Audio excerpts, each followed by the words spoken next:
सोनम साहब, आपका शुक्रिया तामिल इरशाद में वक्त देने के लिए। सोनम साहब, मौसम के हवाले से अगर हम बात करें तो क्या है आने वाले दिनों में मौसम के हवाले से मजीद तफसीलात?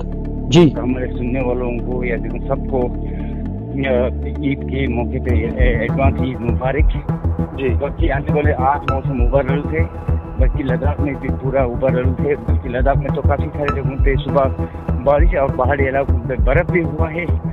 आने वाले दिनों में आज और कल मौसम आमतौर पर उबरल यानी बादल छाए रहने का इम्कान है। कश्मीर में भी, जम्मू कश्मीर में कश्मीर के भी चंद जगहों पर आज और कल रुक रुक के बारिश होने का इम्कान है। हालांकि कोई भी ज़्यादा बारिश का हेवी रेनफॉल का इम्कान नहीं है जी। इसके बाद 5 से लेके कहीं न कहीं 8-9 तारीख तक आमतौर पर मौसम खुशकी रहने का इम्कान है ज़्यादातर, जिसकी वजह से जो टेम्परेचर है वो बढ़ेगा।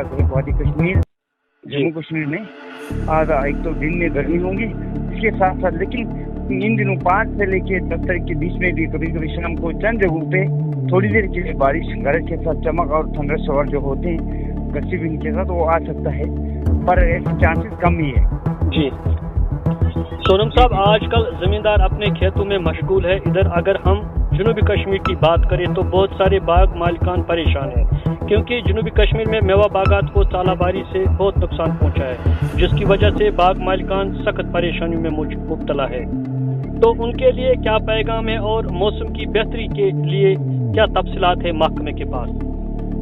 जी जी, बाग जैसे हमारा ऑर्चर्डिस्ट उनको या किसान तबके हैं, उनको मैसेज यही है कि आज और कल तो मौसम ठीक नहीं है। दिन में बादल छाए रहने का इम्कान है, तो थोड़ी देर के लिए चंद जगहों पे वो भी आ सकते हैं, धूप भी निकल सकते हैं, लेकिन चांसेस कम है। तो लेकिन आज और कल फिर रुक रुक के बारिश का चांसेस है। फिर वही 5 से लेके 10 तारीख के बीच में आमतौर पर जो कष्टकारी का काम है तो वो अच्छा रहने का इम्कान है। वो इसके साथ साथ क्योंकि ईद के मौके पे भी मौसम आमतौर पर खुशकी रहने का इम्कान है। शाम को थोड़ी देर के लिए चंद जगहों पे बारिश हो सकता है, लेकिन कौन सी जगह पे स्पेसिफाई करना वो थोड़ा मुश्किल है। आमतौर पर मौसम आज से ठीक है जी। सोनम साहब, तामिल इरशाद से बात करने के लिए आपका बहुत बहुत शुक्रिया। Thank you.